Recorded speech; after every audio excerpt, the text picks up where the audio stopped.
ఆయన పురాతన కాలము మొదలుకొని శాశ్వత కాలము తన ప్రత్యక్షతలు చూపిస్తూ వస్తున్నటువంటి రాజు అని నేను మీకు ఈరోజు పరిచయం చేయటానికి ముందు ఆశిస్తూ ఒక మాట చెప్పాలనుకుంటున్నాను. సబ్జెక్ట్లోనికి వెళ్ళటానికి ముందు, if there is anybody here that doesn't know this king, ఈ రాజును గనక ఇంకా తెలుసుకొని వారు ఈరోజు కూర్చుని ఉంటే, if you are still practising just a religion, మీరు గనక మతంలోనూ ఇంకా ఉంటే, మతం అనేటటువంటి ఈ మూసలో గనక మీరు కూర్చుని ఉంటే, I want to invite you to a life larger than religion. ఒక మతానికంటే చాలా విశాలమైన, లార్జర్ దాన్ యువర్ లైఫ్, నీ ఆలోచన ఆగిపోతుంది, అంత గొప్ప ఒక విశాలమైనటువంటి రాజు గురించి మీకు పరిచయం చేస్తున్నాను. ఆయన భూమి ఆకాశములను ఐక్యపరచడానికి వచ్చినటువంటి రాజు. He is the one that's uniting heavens and the earth and making it a new creation. ఒక నూతన సృష్టిగా దాన్ని మార్చేటటువంటి రాజు. యెషయా గ్రంథం 48వ అధ్యాయం 15 నుంచి 18 వరకు కనుక మీరు చదివితే ఆ రాజు గురించినటువంటి స్పష్టమైన మాటలు, ఆయన సృష్టికర్త అని, సృష్టిని చేసినటువంటి ఈ రాజును ప్రభువగు యెహోవాయు ఆయన ఆత్మయు నన్ను పంపుతున్నారు అని చెప్పేటటువంటి మాటలు మీరు చూస్తారు. నేనే ఆజ్ఞ ఇచ్చేవాడిని, నేనే ఇవి చేసేవాడిని, నేనే ఆయన చేయి పట్టుకొని పిలిచాను అని చెప్పినటువంటి మాటలు. You can see it when we move ahead in the subject. మనం ఈ సబ్జెక్ట్ నుంచి ముందుకు వెళ్ళేటప్పుడు యూ విల్ సీ ఇట్. ఇప్పుడు నా వాచ్లో టైం కరెక్ట్గా 8:09. It is my commitment that I will leave you by 9:09. 9:09 నేను మిమ్మల్ని వదిలేస్తాను. It's a 1 hour that I ask from you. 1 గంట మీ నుంచి అడుగుతున్నాను. Don't go to Australia, don't go to America. మీ ఇంట్లో పాలు పెట్టొచ్చుంటే దాని గురించి ఆలోచించద్దు, పిల్లి వస్తుందేమో అని ఆలోచించద్దు. Just focus on your screens and look at me and you will see, you will realize what kind of God, what kind of king that you are serving this evening. ఈ సాయంకాలం నువ్వు అనుసరించేటటువంటి ఈ రాజు గొప్పతనం గురించి మీ ముందు బైబిల్ గ్రంథంలో ఉన్నటువంటి కొన్ని అమూల్యమైనటువంటి విషయాలు మీ ముందు ఉంచాలి అని అనుకుంటున్నాను. దేవుని యొక్క బహుళత్వం గురించి మనం మాట్లాడుకుంటూ మధ్యాహ్నం చూచాయిగా కొన్ని విషయాలు మీ దగ్గర చెప్పాను. దేవుని యొక్క బహుళత్వం ఏమిటి అని ఆలోచిస్తూ, లేకపోతే త్రియేక దేవుడు అన్నటువంటి అంశాన్ని గురించి ఆలోచిస్తూ, 3 దేవుళ్ళు ఉన్నారు అని కొందరు అనుకుంటూ ఉంటారు. అలా కాదు. That is not what we are saying. ఒకే దేవుడు 3 పాత్రలు వేశాడు అని కొంతమంది చెప్తూ ఉంటారు. No, that is not what we are saying. 3 వ్యక్తులు, 3 దేవుళ్ళు అని చెప్తూ ఉంటారు. No, that is not what we are saying. 3 వేరు దేవుళ్ళు, ఒక దేవుడు పెద్ద దేవుడు మిగిలిన దేవుళ్లను సృష్టించుకున్నాడు అని చెప్తూ ఉంటారు. No, that is not what we are saying. ఒక దేవుడు 3 సార్లు 3 సమయాల్లో వచ్చాడు అని కొందరు అనుకుంటూ ఉంటారు. No, that is not what we are saying. ఒక దేవుడు ఇంకొక దేవుడిని, పైనున్నటువంటి సృష్టికర్త అయిన దేవుడు ఒక సమయం వచ్చిన తర్వాత ఇప్పుడు నేను నిన్ను కలుగజేస్తున్నాను అని జ్ఞానము అని అనుకొని సామెతల గ్రంథం 8వ అధ్యాయాన్ని ఉటంకిస్తూ చిన్న దేవుణ్ణి తయారు చేసుకున్నాడు అని అనుకుంటూ ఉంటారు. No, that is not what we are saying. This evening my focus is to let you know that మీరు అనుసరిస్తున్నటువంటి ఈ రాజు, he is king of kings, he is lord of lords, he is the one that created this world. ఈ ప్రపంచానికి సృష్టికర్త అయినటువంటి దేవుడు, సృష్టికర్త అయినటువంటి రాజు, ఆ రాజును మీ ముందు పరిచయం చేసే ప్రయత్నం చేస్తున్నాను. పురాతన కాలము మొదలుకొని శాశ్వత కాలము నువ్వు ప్రత్యక్షమవుతూ వస్తున్నావంట కదా, ఎవరికి ప్రత్యక్షమయ్యావయ్యా అని గనక మనం అడిగితే ఆయన అంటాడు, మీ దగ్గర పుస్తకాలు ఉన్నాయి. ఒకసారి అబ్రహాము రొమ్మును ఆనుకొని ఉన్నవాడు చాలా సంతోషంగా ఉంటే, ఇంకొకడేమో జెహన్నాలో లేకపోతే గెహన్నాలో కాలిపోతూ ఉంటే, అయ్యా మరి నా బంధువులు చాలామంది ఉన్నారు, వాడి దగ్గరికి ఈ చనిపోయి లేచినోడిని పంపించు, వాళ్ళు కనీసం అప్పుడన్నా తెలుసుకుంటారు అని అంటే ఆయన ఇచ్చినటువంటి సమాధానం ఏమిటి అని అంటే, వాళ్ళ దగ్గర మోషేయు మరియు ప్రవక్తలు ఉన్నారు అని చెప్పాడు. అంటే the book of the prophets in the book of the Pentateuch, it is enough for you to know the truth అని చెప్పాడు. ఆ బుక్స్ లేకపోతే ఆ బైబిల్ గ్రంథం ఏం చెప్తోంది అని అంటే, పురాతన కాలము నుంచి శాశ్వత కాలము ప్రత్యక్షమవుతున్నాడు కదా, ఎక్కడని ఈ బుక్స్ రాసే, ఈ బుక్స్లో ఎక్కడుంది అని గనక మనం వెతికితే మొట్టమొదటిగా అడగాల్సింది మోషే గారిని. ఎందుకంటే మోషేయే పెంటటూక్ 5 పంచకాండాలను రాశాడు. ఆయన దగ్గరికి గనక మనం వెళ్ళి అడిగితే, అవునయ్యా అవును, నిర్గమాకాండం 3వ అధ్యాయం చదువు అని అంటాడు. మీ చేతిలో బైబిల్స్ ఉంటే తీసుకొని చదవండి. I have listed all the scriptures right there. మీ ముందు ఆ స్క్రిప్చర్స్ అన్నీ ఉంచాను. ఇఫ్ యూ వాంట్, మీకు ఒకవేళ కావాలంటే ఈ పీపీటీని నేను ఇచ్చేస్తాను. It is free. Don't worry. But just focus on the content rather than just looking around. నిర్గమాకాండ 3వ అధ్యాయానికి కనుక వెళితే, నీ దేవుడైన యెహోవాను గురించి మాట్లాడు. నేను వెళ్ళాలి, సరే ఏమని చెప్పాలంటే, నేను ఉన్నవాణ్ణి, నేను పంపుతున్నాను నిన్ను అని చెప్పాడు. నేను ఉన్నవాడు అనేవాడు నిన్ను పంపుతున్నాడని చెప్పు నా ప్రజలకు అని చెప్పాడు. ఎందుకు అని అంటే, వారి తండ్రులకు అనగా అబ్రహాముతో నేను చేసినటువంటి వాగ్దానం ఏమిటి అని అంటే, నేను ఉన్నాను, నేను వారి మాట వింటాను, వారిని తీసుకొని వస్తాను. నీ పిల్లలు 400 పైచిలకు సంవత్సరాలు బానిసత్వంలో ఉంటారు, బానిసత్వంలో నుంచి విడిపించేటటువంటి దేవుణ్ణి, కింగ్ నేను అని చెప్పాను. కాబట్టి సరే, అక్కడ పొద మండుతోంది, కానీ అగ్నిజ్వాలలాగా కనిపించేటటువంటి ఆ పొద మాత్రం కాలిపోవటం లేదు. ఏంటి అని చూడటానికని మిద్యాను దేశంలో ఉన్నటువంటి తన మామ ఇత్రో యొక్క ఈ గొర్రెలను తీసుకుని పోయినటువంటి ఈ వ్యక్తి అక్కడికి దగ్గరగా వెళితే, అక్కడి నుంచి లోపల నుంచి మండే ఆ పొదలో నుంచి యెహోవా దూత మాట్లాడటం మనం వింటాం.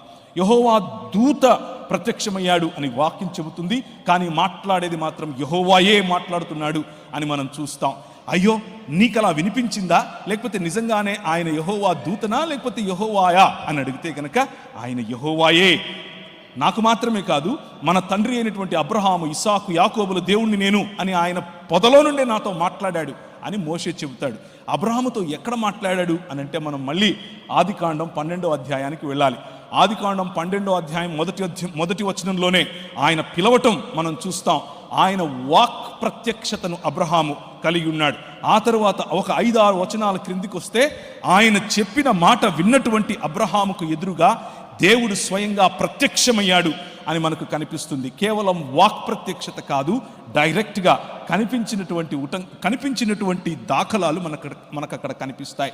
అలాగే అబ్రహాము 12వ అధ్యాయం తరువాత 17వ అధ్యాయంలో అబ్రహాము భార్య అయినటువంటి హాగరు, ఆమె శూరు మార్గమునకు వెళ్ళే నీటి బుగ్గ దగ్గర ఆమె ఉన్నప్పుడు యెహోవా దూత ఆమెకు కనిపించటం, ఆమె కనిపించి ఆమెను ఆశీర్వదించి, నీ పిల్లలను నేను ఆశీర్వదిస్తాను, రాజులుగా చేస్తాను అని చెప్పిన తర్వాత, తనతో మాట్లాడినటువంటి యెహోవా దూతతో ఆమె ఆ యెహోవా దూతకిచ్చినటువంటి పేరేమిటి అనంటే, చూచుచున్న దేవుడవు నీవే అని తనతో మాట్లాడిన యెహోవాకు ఆమె పేరు పెట్టింది అని దేవుని వాక్యం చెబుతుంది.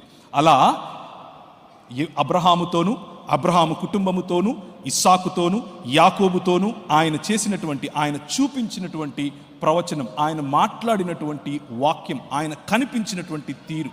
యోహాను సువార్త 1వ అధ్యాయంలో గనక మీరు వెళ్ళి చూస్తే, ఎవడునూ ఏ కాలమందైనను దేవుని చూడలేదు, కానీ ఆయన రొమ్మున ఆనుకొని ఉన్నటువంటి కుమారుడే తనను బయల్పరిచాడు అన్న విషయం మనకు కనిపిస్తుంది. అదే యోహాను సువార్త 5వ అధ్యాయంలోకి గనక మనం వెళితే, ఫరిసయ్యులతో మాట్లాడుతూ, మీరు ఏ కాలమందైనను ఏ సమయమందైనను తండ్రిని చూడలేదు అని చెప్తుంది. మరి ఇక్కడ ఎవరు మాట్లాడుతున్నది, ఎవరు వినిపిస్తున్నది, ఎవరు కనిపిస్తున్నది, ఎవరు అన్న ప్రశ్న ప్రతి ఒక్కరికి రావాలి. అలా వచ్చిన ప్రశ్నకు సమాధానమే ఈ సాయంకాలం నేను మీ ముందుంచబోయేటటువంటి ఈ వాక్య అధ్యయనం. The angel of the lord, యెహోవా దూతగా కనిపించినటువంటి యెహోవాయే ఎలా కనిపిస్తున్నాడు. యెహోవా దూత అరణ్యములో నీటి బుగ్గ యొద్ద, అనగా శూరు మార్గములోని బుగ్గ యొద్ద ఆమెను కనుగొని, షారాయి దాసివైన హాగరు అని మాట్లాడి, ఆమెను నీ గర్భాన్ని నేను ఆశీర్వదిస్తాను అని చెప్పి, ఆమెకు తనతో మాట్లాడినటువంటి యెహోవాగా తనను తాను పరిచయం చేసుకున్నాడు. ఇస్సాకు, అబ్రహాము పని అయిపోయింది, ఇస్సాకు దగ్గరకు వద్దాం.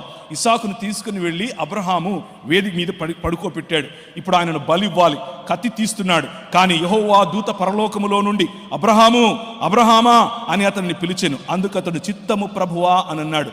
అప్పటికే ఆయన స్వరము విన్నటువంటి అబ్రహాము, అప్పటికే ఆయనను చూసినటువంటి అబ్రహాం, అప్పటికే ఆయన స్వరాన్ని గుర్తుపట్టేటటువంటి అబ్రహాం, ఒక యూదుడైనటువంటి అబ్రహాం, నన్ను పిలిచిన నా దేవుని తప్ప ఎవరిని ప్రభువా అని పిలవని అబ్రహాము ఈ వాయిస్కి, లేకపోతే ఈ స్వరానికి చిత్తము ప్రభువా అని అంటాడు. మాట్లాడుతున్నదేమో యెహోవా దూత. అందుకతడు చిత్తము ప్రభువా అనెను.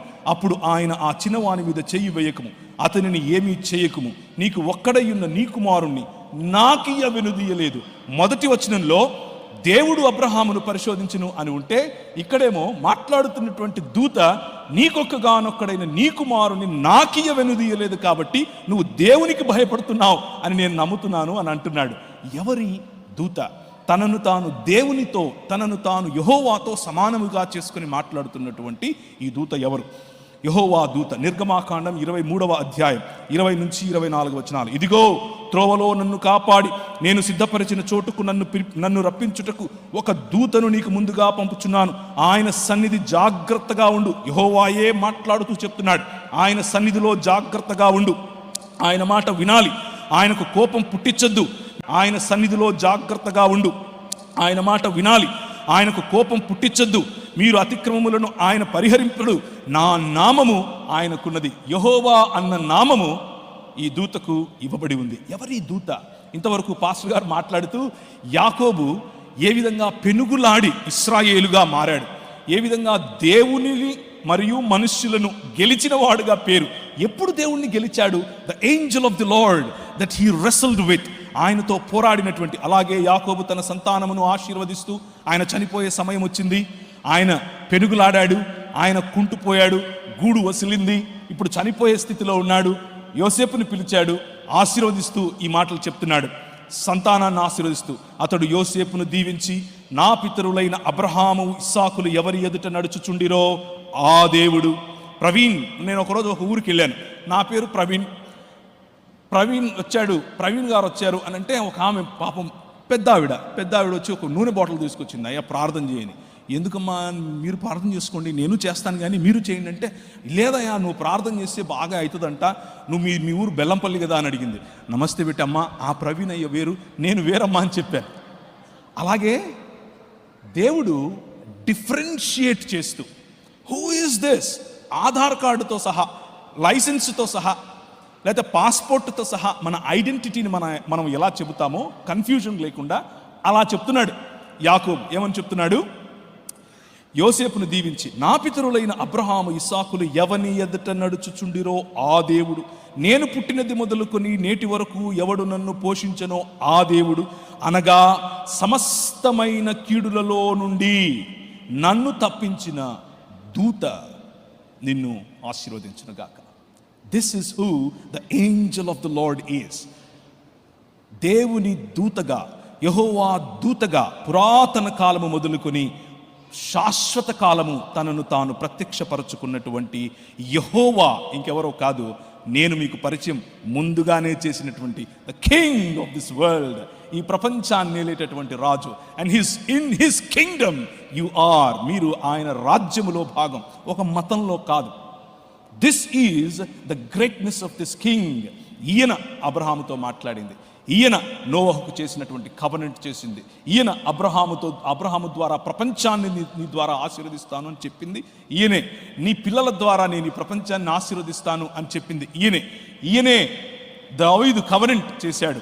ఈయనే దావీదు కుమారుడుగా నేడు ప్రపంచములోనే ఏ చేతి సహాయము లేకుండా తీయబడినటువంటి రాయి ఇంతింతై మహాపర్వతమై విజయవాడ నగరాన్ని తుత్తునీయులుగా, ప్రతి భావజాలాన్ని తుత్తునీయులుగా చేసేటటువంటి ఏకైక రాయి, the king that's among you.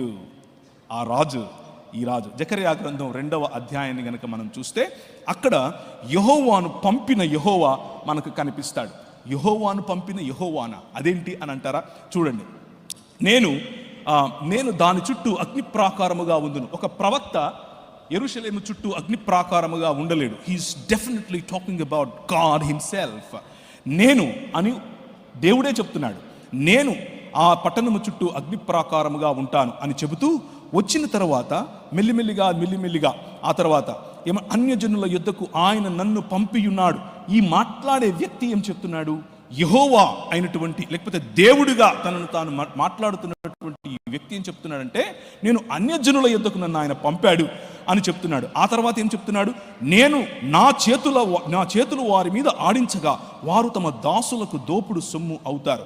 అప్పుడు సైన్యములకు అధిపతియగు యెహోవా నన్ను పంపాడు అని మీరు తెలుసుకుంటారు అని చెప్తున్నాడు. మాట్లాడుతున్నటువంటి యెహోవా సైన్యములకు అధిపతియగు యెహోవా నన్ను పంపాడు అని చెప్పటం ఏమిటి? 10వ వచనం, సియోను వాసులారా, నేను మీ మధ్యకు వచ్చి నేను మీ మధ్య నివాసం చేస్తాను, సంతోషంగా ఉండండి, పాటలు పాడండి, ఇదే యెహోవా వాక్కు. ఆ దినమున అన్య జనులు అనేకులు యెహోవాను హత్తుకొని నాకు జనులు అవుతారు. It's all confusing, right? సైన్యములకు అధిపతియగు యెహోవా పంపుతున్నటువంటి దేవుడేమిటి? ఆయనను హత్తుకుంటే యెహోవాకు ప్రజలు అవటం ఏమిటి? యెహోవాను హత్తుకుంటే ఆయనకు ప్రజలు అవటం ఏమిటి? And Before I proceed further, let me give you another insight in here. Bible గ్రంథము లేకపోతే క్రైస్తవ జీవన విధానం ఇక్కడ చనిపోయి ఎక్కడికో వెళ్ళేది కాదు. ఆయన సన్నిధి మన మధ్యకు వచ్చేది. This is not a religion that promises some other planet or some other world after you die. It is a way to transform this world into God's presence. దేవుని సముద్రము జలములతో నిండి ఉన్నట్లు దేవుని జ్ఞానము చేత ఈ ప్రపంచము నిండి ఉండేటట్లుగా చేయటమే క్రైస్తవ జీవన విధానం. అప్పుడు యెరూషలేము ఆయన రాకను కోరుకొనును. సకల జనులారా యెహోవాను తన పరిశుద్ధమైన నివాసమును విడిచి వచ్చుచున్నాడు. ఆయన సన్నిధిని మౌనులై ఉండుండి. పంపేవాడు యెహోవా, తన పరిశుద్ధమైన స్థలమును విడిచి వచ్చువాడు యెహోవా. ఈ యెహోవాను గురించే మీతో మాట్లాడుతున్నాను. The king that came as the second person in trinity that came in flesh. రక్తమాంసములు ధరించుకొని మానవతను ధరించుకొని మనుష్యుడై మీ మధ్యకు వచ్చినది ఇంకెవరో కాదు. ద కింగ్ ఆఫ్ కింగ్స్ ఎవరో కాదు, రాజులకు రాజు ఇంకెవరో కాదు, స్వయంగా సృష్టికర్త అయినటువంటి దేవుడు యెహోవాను పంపినటువంటి యెహోవా. నా నిమిత్తమే అది చేస్తాను. ఒకసారి చూస్తారా యెషయా గ్రంథం, మీరు ఇంతకుముందు వేసినటువంటిది 48వ అధ్యాయంలో నుంచి దాన్ని తీసివేయండి. నా యొద్దకు రండి, ఈ మాటను ఆలకించండి. ఆది నుండి నేను రహస్యముగా మాట్లాడిన వాడిని కాను. అది పుట్టిన కాలము మొదలుకొని, ఆది అన్నది పుట్టిన కాలము మొదలుకొని, ఆది అన్నది సమయాన్ని సూచిస్తుంది. సమయము పుట్టినది మొదలుకొని నేను అక్కడ ఉన్నాను. సమయము పుట్టినది మొదలుకొని నేను మాట్లాడుతున్నాను. సమయం అన్నది పుట్టినప్పుడు భూమి ఆకాశములే లేనప్పుడు ఎవరితో మాట్లాడాడు, ఎక్కడ మాట్లాడాడు, ఎలా మాటలు సాధ్యం? It is possible only if God dwells in plurality. బహుళత్వములో ఉన్న దేవుడు మాత్రమే అది చేయగలడు. అది పుట్టిన కాలము మొదలుకొని నేను అక్కడ ఉన్నవాడను. ఇప్పుడు ప్రభువగు యెహోవాయు ఆయన ఆత్మయు నన్ను పంపెను. This is the king that was sent by the father and the spirit. మీరు వెంబడిస్తున్నటువంటి ఈ రాజు, మీరు వెంబడిస్తున్నటువంటి ఈ కింగ్ సామాన్యుడు కాదు. మనుష్య మాత్రుడై వచ్చాడు అని అనుకుండేరు. నౌ యు అండర్స్టాండ్ దట్ ప్రభువగు యెహోవాయు ఆయన ఆత్మయు నన్ను పంపెను. నా నిమిత్తమే అది చేస్తాను. ప్రభువగు యెహోవాయు ఆయన ఆత్మయు పంపెను. ఈ ఒక్క వచనం చాలు. This one verse proves that our God exists in 3 persons. యెషయా గ్రంథం 63వ అధ్యాయం 8 నుంచి 9 వరకు. వారు నా జనులనియు అబద్ధమాడలేరనియు పిల్లలనియు అనుకొని ఆయన వారికి రక్షకుడాయను. వారి యావత్ బాధలలో ఆయన బాధ నొందెను. ఆయన సన్నిధి దూత వారిని రక్షించెను. మనల్ని రక్షించేటటువంటి మన దేవుడు ఇంకెవరో కాదు. ఆనాడు యెహోవా దూతగా కనిపించినటువంటి వాడు. అన్య జనులు ఎలా అల్లరి చేయుచున్నారు, రండి వారి కట్లు విప్పుదము అని భూరాజులు వారిలో వాళ్ళు మాట్లాడుకుంటూ ఉంటే ఆకాశమందు సింహాసనాసీనుడైన దేవుడు వారిని చూసి నవ్వుతున్నాడంట. ఎందుకు అనంటే, నేను నా కుమారుని యొక్క సింహాసనమును సియోనులో పదిలం చేశాను. He is the one that rules. He is the one that is king over all అని చెప్పి, నేడు నేను నిన్ను కనియున్నాను, నీవు నా కుమారుడు అని చెప్పాడు. ఎవరిని గురించి? రాబోయేటటువంటి ఈ రాజును గురించి. The Messiah that was talked about. దానియేలు 7వ గ్రంథంలో కనిపించింది ఈ రాజే. ఆయన ప్రభుత్వము శాశ్వతమైన ప్రభుత్వము. ఆ ప్రభుత్వంలో నువ్వు ఉన్నావా లేదా అన్నదే ప్రశ్న.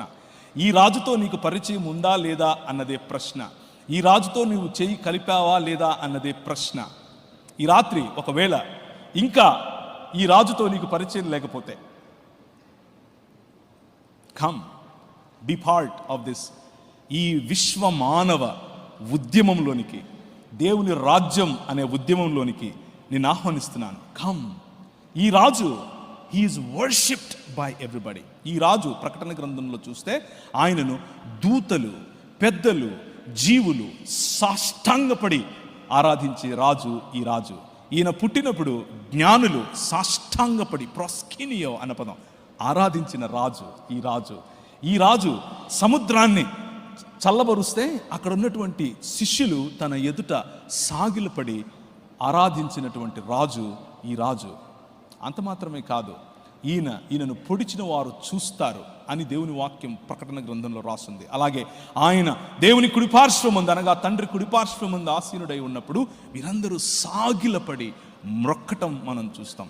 That is the king that you are worshipping this evening. ఆరాధన యొక్క ఆజ్ఞలో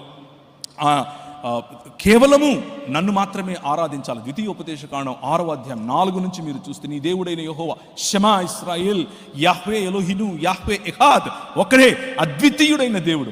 ఆయనను నీ పూర్ణ ఆత్మతోనూ, పూర్ణ మనసుతోనూ, పూర్ణ శక్తితోనూ ఆయన ఆరాధించాలి. ప్రభు అయిన యేసు క్రీస్తు అంటాడు, తండ్రికి ఏ విధంగా నువ్వు ఘనతనిస్తున్నావో అదే ఘనత, అదే ఆరాధన, అదే ప్రేమ, అదే కమిట్మెంట్, అలీజియన్స్ టు మీ అని అడుగుతాడు.